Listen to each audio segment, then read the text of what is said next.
नमस्कार। प्रभु जी का धन्यवाद करते हैं इस समय के लिए। एक बार फिर प्रभु जी ने मौका दिया कि आप लोगों से बातचीत कर सकें। आज की शाम प्रभु ने सौभाग्य दिया, प्रभु का धन्यवाद करते हैं। प्रियो, इन दिनों में हम देखते हैं बहुत सी चिंताएं लोगों के जीवनों में पाई जाती हैं और हम देखते हैं हमारे जो माहौल है बड़ा ही निराशाजनक होता जा रहा है लोगों के लिए, क्योंकि लोगों के पास काम है, किसी के पास काम है, किसी के पास नहीं है, किसी की आर्थिक स्थिति अच्छी है, किसी की नहीं है। अधिकतर लोग अपने आर्थिक स्थिति को लेकर के चिंतित हैं, अपने भविष्य को लेकर के चिंतित हैं। हम सब जो परमेश्वर पर भरोसा करने वाले लोग हैं, हमें चिंता करने की आवश्यकता नहीं। लेकिन जो लोगों का भरोसा अपनी ताकत, अपने धन, अपनी बुद्धि, अपने ज्ञान पर है, वास्तव में वो लोग परेशान हैं। हम इस संसार में रहने वाले लोग हैं, विश्वास करने वाले लोग भी संसारिक लोगों के साथ रहते हैं, सब लोगों के साथ रहते हैं। तो कई बार उनके साथ रहते रहते उनके जीवन में जो व्यवहार है, उनकी जो बातें हैं, उनका अनुसरण हम करने लग जाते हैं। प्रियो, हमें उनका अनुसरण करने की आवश्यकता नहीं है, लेकिन जो हमें अनुसरण करना है वो है परमेश्वर के वचन का, प्रभु की वाणी का, प्रभु की बातों का हमें अनुसरण करना है। इन विषयों पर परमेश्वर का वचन आज हमसे क्या बातचीत करेगा, ये हम थोड़ा सा देखेंगे। आइए हम देखते हैं लूका का सुसमाचार और उसका 12 अध्याय और उसका 22 वचन से। यहाँ पर प्रभु जी अपने चेलों से इस प्रकार से कहते हैं, इसलिए मैं तुमसे कहता हूँ, अपने प्राण की चिंता न करो कि हम क्या खाएंगे, न अपने शरीर की क्या पहनेंगे, क्योंकि भोजन से प्राण और वस्त्र से शरीर बढ़कर है। कौवों पर ध्यान दो, वे न बोते हैं, न काटते हैं, न उनके भंडार और न खत्ता होता है, तो भी परमेश्वर उन्हें पालता है। तुम्हारा मूल्य पक्षियों से कहीं अधिक है।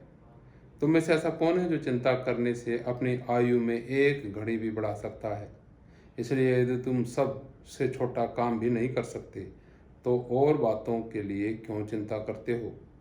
शोषणों के पेड़ों पर ध्यान करो कि वे कैसे बढ़ते हैं। वे न परिश्रम करते न काटते। तो भी मैं तुमसे कहता हूँ कि सुलेमान भी अपने सारे वैभव में उनमें से किसी एक के समान वस्त्र पहने हुए न था। इसलिए यदि परमेश्वर मैदान की घास को, जो आज है और कल भाड़ में झोंकी जाएगी, ऐसा पहनाता है, तो हे अल्प विश्वासियों, वह तुम्हें क्यों न पहनाएगा? और तुम इस बात की खोज में न रहो कि क्या खाएंगे और क्या पिएंगे, और न संदेह करो, क्योंकि संसार की जातियां इन सब वस्तुओं की खोज में रहती हैं, और तुम्हारा पिता जानता है कि तुम्हें इन वस्तुओं की आवश्यकता है। परंतु उसके राज्य की और खोज में रहो, तो ये सब वस्तुएं तुम्हें मिल जाएंगी। प्रियो, ये वाणी हमें जो बताती है, हमारे चिंता के विषय में उजागर करती है। हमें खाने की, पहनने की, रहने की, ये सारी चीज़ों की चिंताएं मनुष्य को प्रतिदिन अंदर से खोखला करती हैं, कमज़ोर करती हैं। जो लोग प्रभु पर विश्वास नहीं करते, ये चिंताएं वो लोग करते हैं, लेकिन जो परमेश्वर पर विश्वास करने वाले लोग हैं, उन्हें क्या करना चाहिए?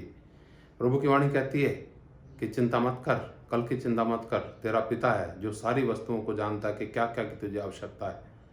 जिस चीज़ की आवश्यकता है वो हमें पहले से ही जानता है और पूर्ति करता रहा है, पूर्ति करेगा और पूर्ति करता रहेगा। तो प्रभु का हम धन्यवाद करते हैं उसके प्रेम के लिए। लेकिन इन सारी चीज़ों के बीच में हमें करना क्या चाहिए? इस परमेश्वर की वाणी में हमें मिला है कि हम लगातार परमेश्वर के राज की खोज करते रहें। जब हम इसको एक अपना मकसद बना लेंगे, परमेश्वर के राज को खोज करने का, तो प्रिय, हमारे जीवन का मकसद हमें मिलेगा और हम परमेश्वर की योजना में अपने आप को शामिल पाएंगे। अन्यथा जब हम परमेश्वर की योजना में नहीं हैं, तो चिंताएं अकस्मात आएंगी, परेशान करेंगी और आपका जीवन दुभरा होगा। परमेश्वर आपसे प्रेम करते हैं। आशा है कि इन वचनों के ऊपर आप मन लगाएंगे और प्रभु में आनंदित जीवन व्यतीत करेंगे और चाहेंगे कि बहुत से लोग निराश हैं, उनको भी आशा मिले, उन्हें भी आनंद मिल सके। प्रभु आप सबको बहुत बहुत आशीष दे। नमस्कार। जय मसीह।